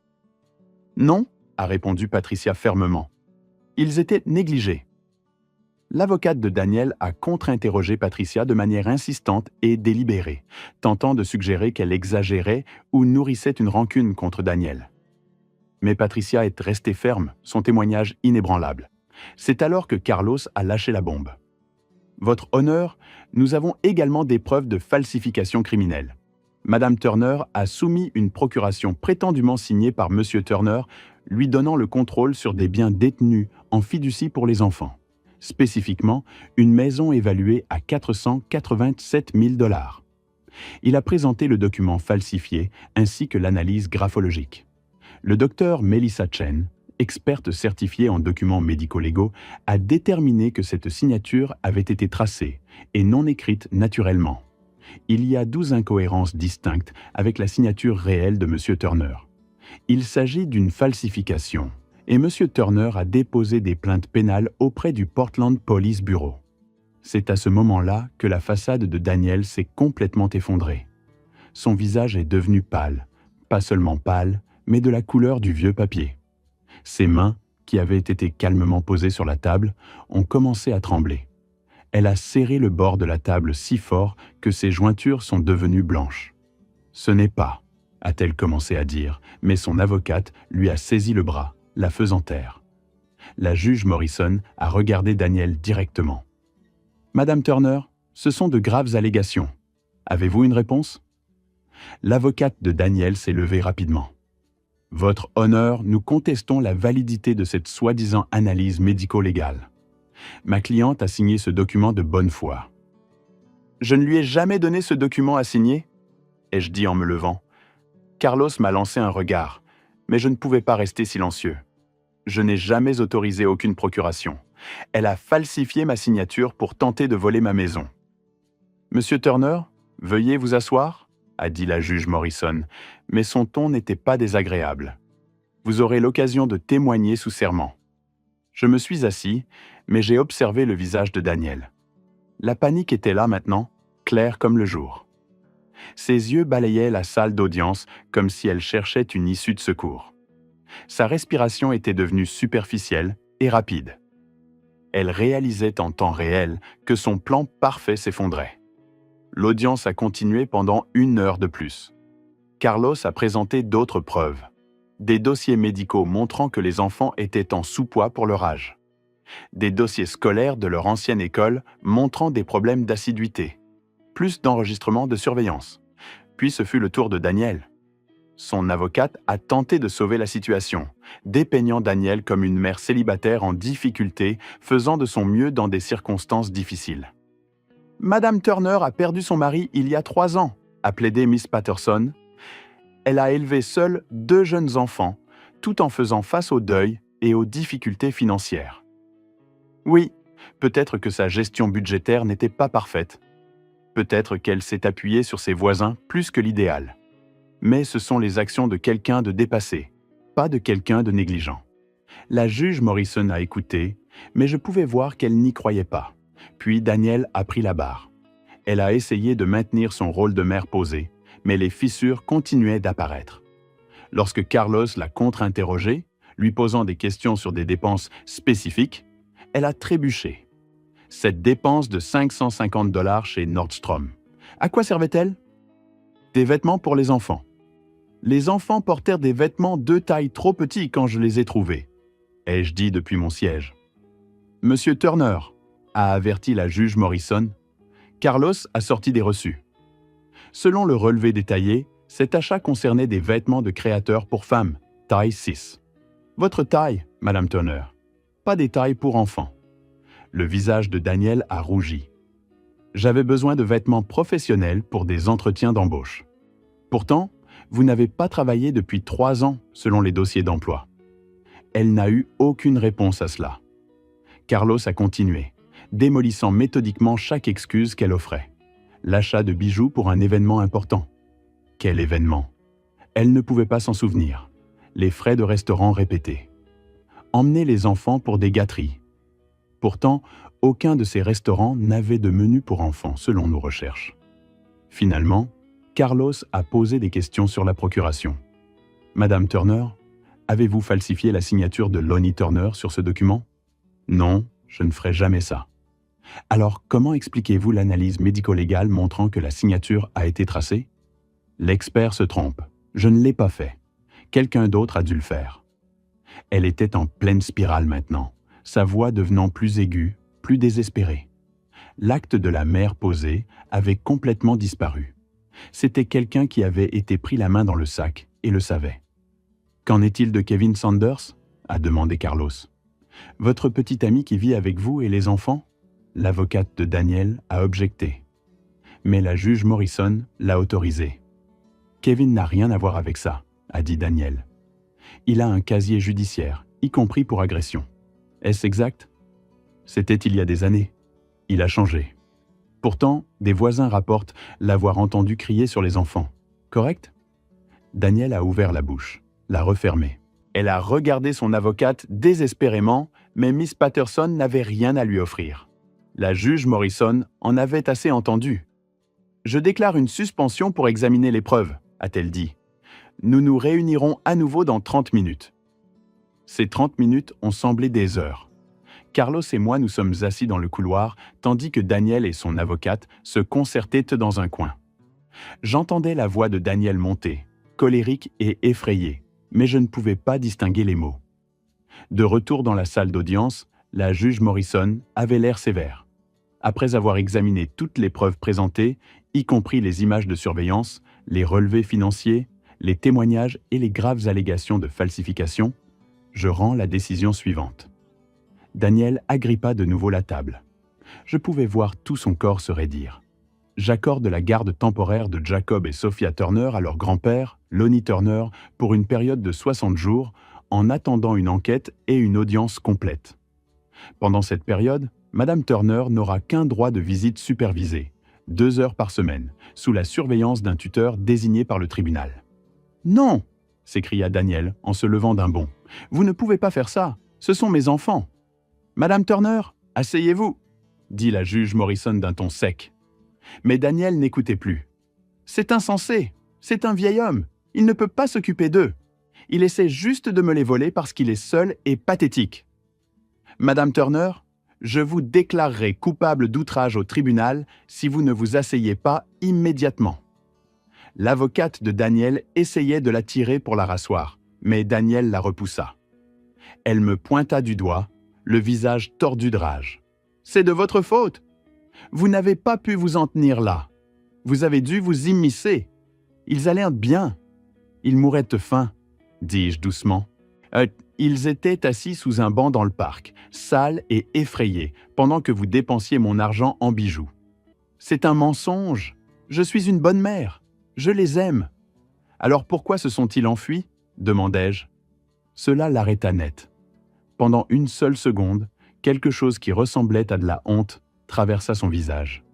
Puis l'huissier fut là, la conduisant loin de la table. Elle continuait de crier, sa voix résonnant dans la salle d'audience. « Tu es un monstre, Lonnie, un vieil homme horrible et vindicatif. Tu le regretteras, je les récupérerai. Ils sont à moi, à moi. » Les portes de la salle d'audience se refermèrent derrière elle, étouffant ses cris. La juge Morrison me regarda. « Monsieur Turner, je vous confie le bien-être de ces enfants. Ne me faites pas regretter cette décision. » Je me levai.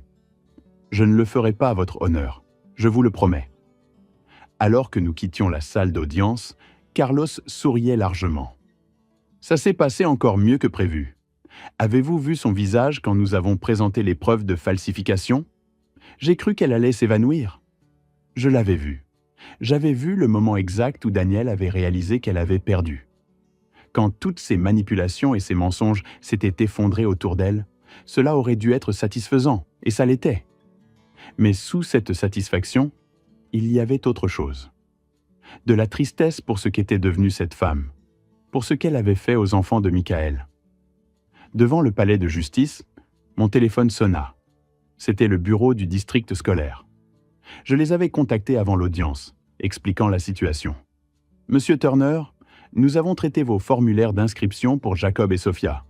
Ils peuvent commencer à Laurelhurst Elementary la semaine prochaine. »« Merci, » dis-je. Carlos me frappa sur l'épaule. « Vous l'avez fait, Lonnie. Ces enfants sont en sécurité maintenant.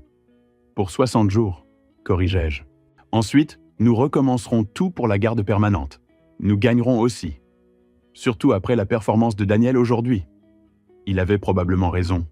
Mais je ne célébrais pas encore parce qu'en marchant vers ma voiture, j'entendais toujours la voix de Daniel résonner dans cette salle d'audience. « Tu le regretteras. Ce n'était pas fini. Ce n'était que le début. Et Daniel m'avait montré aujourd'hui exactement ce que j'avais toujours su de mon travail. Les gens qui blessent les enfants ne s'arrêtent pas d'eux-mêmes. Ils n'acceptent pas les conséquences avec grâce. Ils ripostent, salement si nécessaire. La question était de savoir à quel point Daniel était prêt à se battre salement. Je le découvrirais assez tôt. Mais pour l'instant, je devais aller chercher mes petits-enfants et les ramener chez eux, là où ils devaient être. Les premières semaines avec Jacob et Sophia de retour à la maison furent meilleures que je n'aurais pu l'imaginer. Ils ont commencé l'école à Laurelhurst Elementary, à quelques pâtés de maison de chez moi. Chaque matin, je leur préparais le petit déjeuner, un vrai petit déjeuner. Des œufs, du pain grillé et des fruits frais. Sophia bavardait sur ce qu'elle voulait porter. Jacob me parlait des livres qu'il lisait. Ils redevenaient des enfants au lieu de survivants. Mais je savais que cela ne durerait pas sans un combat. La première attaque vint par les voies officielles. Tôt un matin, environ 3 semaines après le début de l'arrangement de garde temporaire, on frappa à ma porte. 2 travailleurs sociaux des services de protection des adultes se tenaient sur mon porche, l'air désolé, mais déterminé. « Monsieur Turner, nous avons reçu une plainte alléguant que vous pourriez ne pas être physiquement capable de prendre soin de 2 jeunes enfants à votre âge. Nous devons effectuer un contrôle de bien-être et une évaluation. » Je m'attendais à quelque chose comme ça. Daniel n'était pas du genre à accepter la défaite en silence. « Entrez, dis-je. Les enfants prennent leur petit déjeuner. Ils passèrent 2 heures chez moi, interrogèrent les enfants séparément, posèrent des questions sur les repas, les heures de coucher, l'école, s'ils se sentaient en sécurité. Ils ont inspecté la maison, la chambre des enfants, et vérifié le réfrigérateur et le garde-manger. Ensuite, ils m'ont demandé de me soumettre à une évaluation médicale et à un bilan psychologique. C'est la procédure standard quand quelqu'un de votre âge prend la garde principale, a expliqué l'assistante sociale la plus âgée. Elle était au moins compatissante. Je sais que cela semble intrusif, mais nous devons donner suite à toutes les plaintes. Je comprends. J'ai travaillé dans ce système, vous vous souvenez? Elle a souri légèrement. Je sais, Monsieur Turner. C'est pourquoi je suis sûr que vous réussirez haut la main. L'évaluation s'est déroulée au cours de la semaine suivante. L'examen physique a révélé une bonne tension artérielle, un cœur sain et aucune diminution cognitive. Le psychologue m'a posé des questions pendant 90 minutes sur la gestion du stress, le développement de l'enfant et mon système de soutien. Lorsque les résultats sont arrivés, les 2 évaluations ont conclu la même chose. J'étais parfaitement capable de prendre soin de Jacob et Sophia. La plainte a été classée sans suite. J'ai appris plus tard que Daniel l'avait déposée. Elle avait prétendu que j'étais sénile et dangereux. Kevin avait apparemment appelé la ligne d'information plusieurs fois sous différents noms, se faisant passer pour un voisin inquiet.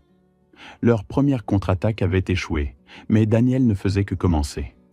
Un soir de fin août, Carlos m'a appelé. Sa voix était tendue. « Lonnie, as-tu consulté les réseaux sociaux dernièrement? Je n'utilise pas les réseaux sociaux. Pourquoi? Il faut que tu vois ça. » Il m'a envoyé un lien vers une publication Facebook.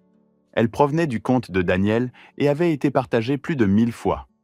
La publication était longue, émouvante, accompagnée d'anciennes photos d'elle avec Michael et les enfants. Elle s'y dépeignait comme une veuve éplorée et une mère aimante dont les enfants avaient été volés par un beau-père vindicatif ayant des relations dans le système des services sociaux. « Il a utilisé son ancien poste pour manipuler les tribunaux ?» avait-elle écrit. « Il a fabriqué des preuves, payé des gens pour mentir à mon sujet et utilisé son pouvoir pour me prendre mes bébés. Je me bats pour eux, mais il a le système de son côté. S'il vous plaît, partagez ceci. J'ai besoin que les gens connaissent la vérité. » Les commentaires étaient partagés. Certaines personnes y voyaient clair, mais d'autres la croyaient entièrement. « C'est dégoûtant. Bats-toi pour tes enfants, maman. » Je savais que le système était corrompu. Cela le prouve. Ce vieil homme devrait avoir honte de lui. Mon téléphone a commencé à recevoir des messages de numéros inconnus. Certains étaient de soutien, mais beaucoup étaient hostiles. Des gens que je n'avais jamais rencontrés me traitant de tout, de kidnappeurs à des choses pires que je ne répéterai pas. Carlos était inquiet. Cela pourrait influencer l'opinion publique. Si ça empire, cela pourrait même affecter la perception du juge lors de l'audience permanente. Pouvons-nous répondre?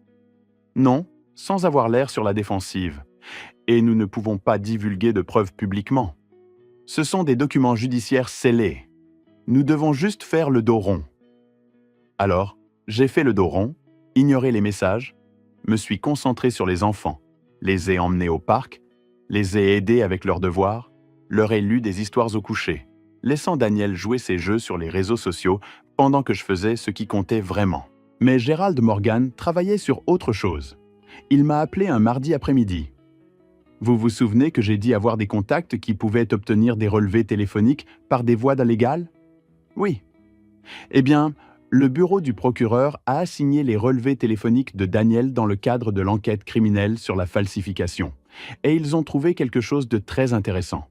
Quoi? Un appel téléphonique entre Daniel et Kevin Sanders, passé environ 2 semaines avant que vous ne trouviez les enfants dans le parc. La conversation a été enregistrée. L'Oregon est un État à consentement unilatéral et le téléphone de Kevin était sous surveillance dans le cadre d'une enquête distincte sur certaines de ses activités. Mon cœur s'est mis à battre plus vite. Qu'ont-ils dit? Vous allez vouloir entendre ça par vous-même. Pouvez-vous venir à mon bureau? J'y étais en 20 minutes. Morgan avait le fichier audio en attente sur son ordinateur.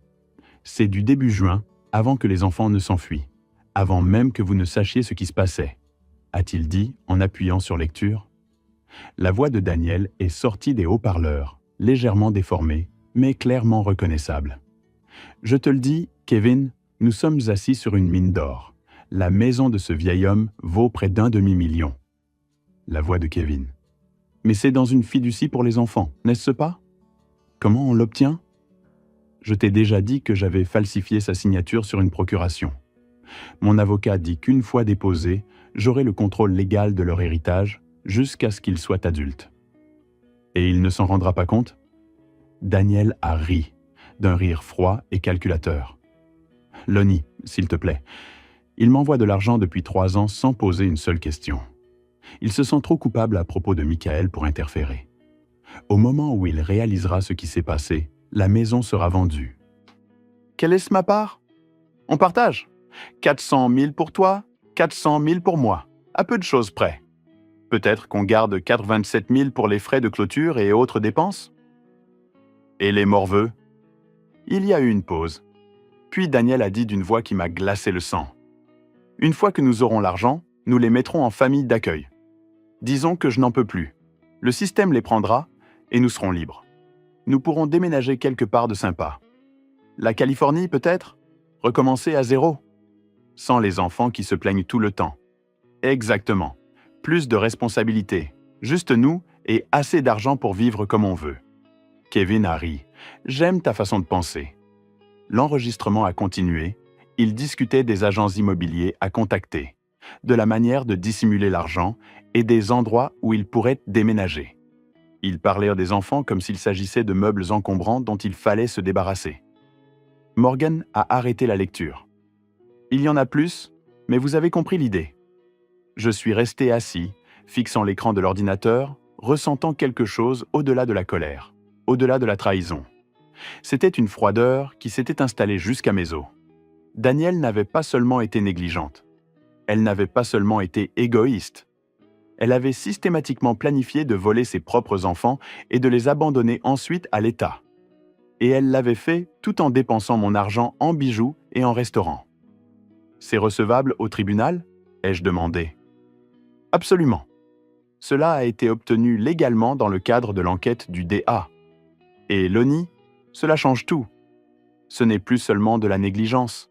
C'est une conspiration en vue de commettre une fraude, une conspiration en vue d'abandonner des enfants, de l'exploitation financière. Le DA va adorer ça. J'ai écouté l'enregistrement 3 fois de plus. Chaque fois, le rire de Daniel, lorsqu'elle parlait de placer les enfants en famille d'accueil, me frappait plus fort. C'étaient les enfants de Michael, les petits-enfants qu'il avait tant désirés, et elle avait prévu de les jeter dans le système comme s'ils n'étaient rien. Envoyez ça à Carlos, ai-je dit, et au DA.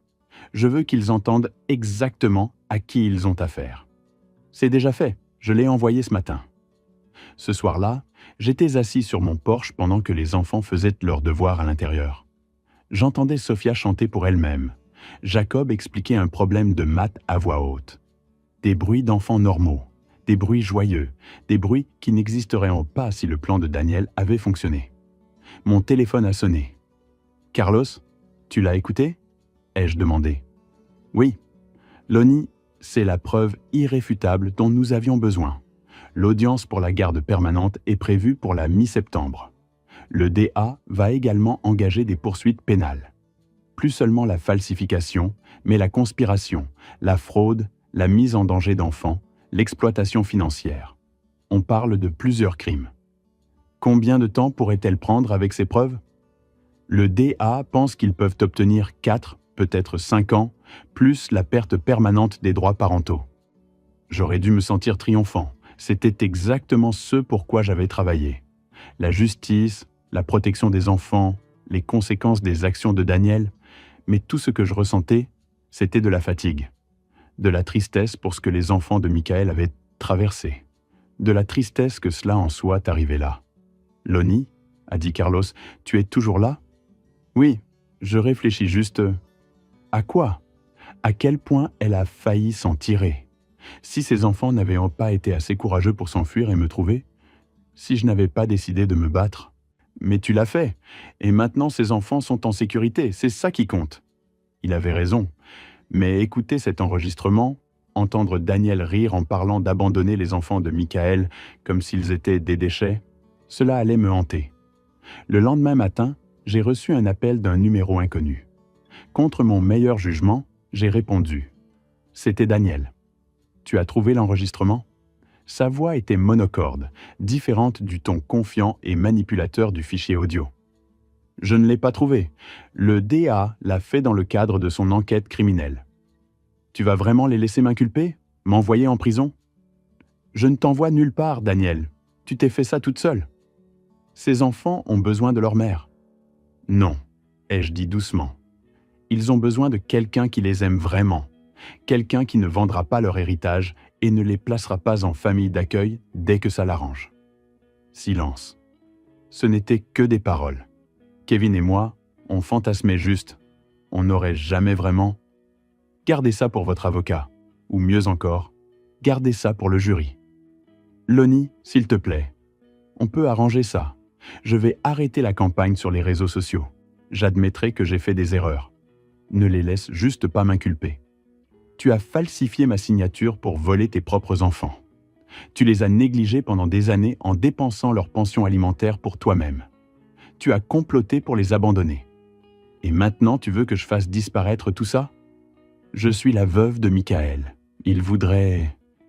Michael aurait honte de ce que tu es devenu, de ce que tu as fait à ses enfants.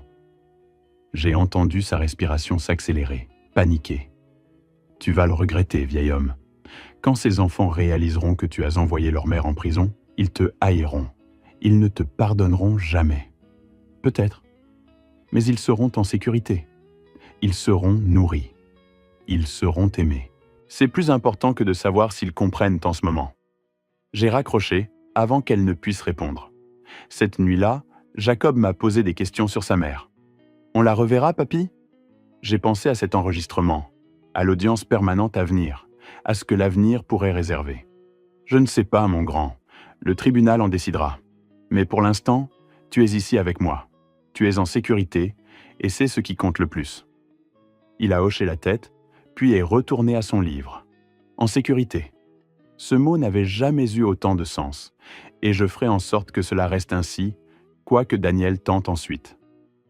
L'audience de garde permanente a eu lieu début septembre. La campagne de Daniel sur les réseaux sociaux s'était intensifiée, mais la situation a basculé quand des extraits des documents judiciaires ont fuité en ligne. Ces sections de commentaires se sont remplies de gens qui s'interrogeaient sur ses dépenses alors que ses enfants avaient faim. La salle d'audience était bondée. Le procureur a déposé des accusations criminelles, faux, complot, vol par tromperie, négligence envers un enfant, tous des crimes graves. Daniel a plaidé non coupable. La caution a été fixée à 50 000 $. Carlos a présenté notre dossier méthodiquement. Images de surveillance, témoignages de Patricia, relevés financiers montrant comment 86 400 $ avaient été dépensés. Puis il a fait écouter l'enregistrement audio. La voix de Daniel a rempli la salle d'audience. Une fois que nous aurons l'argent, nous les placerons en famille d'accueil. Le système s'en chargera et nous serons libres. Ses jointures sont devenues blanches, serrant la table. Quand la juge Morrison lui a demandé si c'était sa voix, Daniel a balbutié des excuses à propos de Kevin, disant qu'elle ne le pensait pas, mais le mal était fait. Son avocat a essayé de la dépeindre comme dépassée et manipulée. Le procureur a montré que l'enregistrement avait été obtenu légalement. Mon témoignage a été direct. Je savais ce qui était le mieux pour ses enfants, et ce n'était pas d'être laissé seul pendant 12 heures ou de se faire voler leur héritage. La décision de la juge Morrison a été rapide. J'accorde la garde légale permanente complète à Lonnie Turner avec effet immédiat. Les droits parentaux de Madame Turner sont par la présente révoqués. « Non !» a crié Daniel. « Ce sont mes bébés !» Mais la juge a poursuivi. Restitution de 86 400 $ plus 12 000 $ et 300 $ de frais de justice. La fiducie est restée intacte, avec moi comme fiduciaire. Daniel a essayé de m'approcher alors que l'huissier la conduisait. « Tu me prends tout !» Je l'ai regardé directement. « Tu as tout gâché toi-même. Tu as utilisé la mémoire de Michael et mon argent tout en prévoyant d'abandonner ses enfants. La justice n'est pas une vengeance, Daniel. C'est juste toi qui fais face aux conséquences de tes choix. » Ce soir-là, j'ai récupéré Jacob et Sophia. Ils ont demandé des crêpes pour le dîner, bavardant de leur journée. Ils n'ont pas posé de questions sur le tribunal. Ils étaient juste des enfants.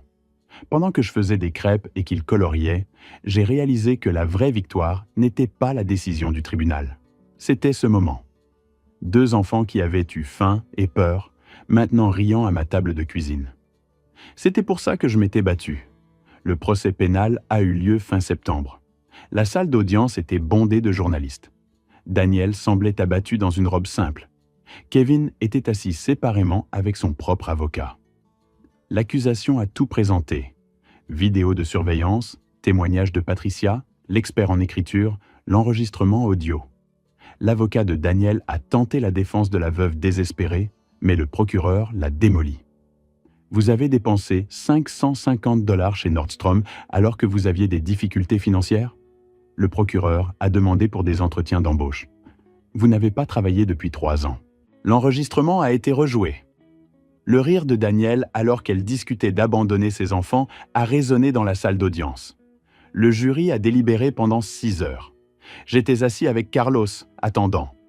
Levez-vous tous. Les verdicts sont tombés un par un. Faux, coupable. Vol, coupable. Négligence, coupable. Complot, coupable. Daniel a enfoui son visage dans ses mains. Kevin fixait le vide, immobile. La sentence est tombée 2 semaines plus tard. La juge Morrison a été directe. Il s'agissait d'actes calculés et prémédités visant à frauder et à abandonner des enfants. Daniel a écopé de 4 ans à l'Oregon State Penitentiary, plus 3 ans de probation. Kevin a écopé de 5 ans. Tous 2 ont été condamnés à payer une restitution complète. Alors que l'huissier la menottait, Daniel m'a regardé. « S'il vous plaît, dites aux enfants que je les aime. » J'aurais pu ne rien dire, mais j'ai pensé aux futures questions de Jacob et Sophia. « Je leur dirai, » ai-je dit doucement. « Mais l'amour, c'est ce que l'on fait, pas ce que l'on dit. Et ce que tu as fait, c'est les abandonner pour de l'argent. » Dehors, Carlos m'a serré la main. « C'est fait. Les enfants sont gagnés, » ai-je corrigé. « Ils ont une chance maintenant. » Cette nuit-là, les enfants ont couru vers moi avec des histoires d'école. Sophia a eu un A à son test d'orthographe. Jacob a intégré l'équipe de football. Des choses normales, belles. Plus tard, sur mon porche, une tasse de café à la main, je ne me sentais pas triomphant, juste soulagé, reconnaissant. Justice avait été rendue. Pas vengeance, justice. Et les choses étaient enfin en ordre. La vie a trouvé son rythme. Crêpes du samedi avec Motown Records en fond sonore. École, devoirs, histoire du soir. Jacob a rejoint le football. Sophia s'est fait des amis. Ils ont commencé une thérapie avec le docteur Kim, qui a dit qu'ils étaient résilients et en voie de guérison. Carlos a déposé les papiers d'adoption. Je voulais être leur père légalement, pas seulement leur grand-père. Un soir d'octobre, dans le jardin, Jacob a demandé « Maman va-t-elle revenir un jour ?» J'ai posé mes sécateurs. Non, elle est en prison. Même quand elle sortira, elle n'aura pas la garde. C'est terminé. Penses-tu qu'elle nous aime vraiment? La question difficile, mais il méritait la vérité. Je pense que ta mère aimait l'idée de vous, mais le véritable amour signifie faire passer les besoins de quelqu'un en premier, être là quand c'est difficile. Elle n'a pas fait ça. Le genre que tu nous donnes? Ma gorge s'est serrée. Oui, le genre que je vous donne. Il a hoché la tête et est retourné tailler les roses. D'autres questions viendraient, mais nous les affronterions ensemble. Ce samedi-là a marqué un tournant. 4 mois s'étaient écoulés depuis que je les avais trouvés. Le procès était terminé. Les papiers d'adoption déposés. Nous sommes allés dans un autre parc. Un nouveau départ, de nouveaux souvenirs. Ils ont joué au balançoire, couru avec d'autres enfants, se sont salis d'herbe. Je les ai regardés depuis un banc, ressentant la paix pour la première fois en 3 ans. Mon téléphone a vibré. Carlos. Les documents d'adoption avaient été soumis. Approbation dans 30 jours. Félicitations, presque papa. Ce soir-là, c'était soirée cinéma. Sophia s'est endormie sur mes genoux. Jacob s'est appuyé contre mon épaule. J'ai senti leur chaleur, leur confiance, et j'ai pensé à quel point nous avions failli perdre tout cela. Après les avoir bordés, j'ai regardé la photo de Michael. J'ai tenu ma promesse, mon fils. Ils sont en sécurité. Ils sont heureux. Ils sont chez eux. Sur le porche, j'ai supprimé un rappel concernant le début de la procédure d'adoption. C'était déjà fait. Ça l'était depuis que je les avais trouvés sous ce banc et que j'avais décidé de me battre. 4 mois auparavant, j'étais seul, envoyant de l'argent et prétendant que c'était suffisant. Les enfants étaient affamés et effrayés. Maintenant, ils dormaient dans des lits chauds, le ventre plein. Maintenant, j'étais leur père. Pas seulement de cœur, mais légalement. La justice n'était pas seulement de punir Daniel. C'était de donner à ces enfants la vie qu'ils méritaient, de devenir la personne dont ils avaient besoin. Je suis allé les voir une dernière fois. Jacob était étalé sur son lit. Sophia était recroquevillée avec son ours en peluche. En sécurité, heureux, chez eux. Au lit, j'ai regardé de nouveau la photo de Michael. Ils vont s'en sortir. Mieux que s'en sortir. Ils vont avoir la vie que tu voulais pour eux. Je tiendrai cette promesse. La justice avait été rendue et elle le resterait tant que je vivrais. Les enfants étaient protégés de manière permanente. Mais plus que cela, ils étaient aimés par des actions, de la constance, des sacrifices. Être là jour après jour. C'était à cela que ressemblait l'amour, ce que signifiait la famille, ce pourquoi je m'étais battu depuis le début. J'ai éteint la lumière, écoutant la maison s'apaiser. Sophia a toussé dans son sommeil. La porte de Jacob a grincé. Un passage aux toilettes en pleine nuit. Des sons normaux, de beaux sons. Les sons d'une famille. J'ai fermé les yeux et me suis endormi sans que le chagrin ou l'inquiétude ne pèsent sur moi. Juste la paix, juste la maison, juste exactement là où nous étions tous censés être. Si vous avez aimé cette histoire, merci de liker cette vidéo, de vous abonner à la chaîne et de partager vos impressions sur cette histoire dans les commentaires. Pour écouter la prochaine histoire, cliquez sur la vignette à gauche. Merci d'avoir regardé.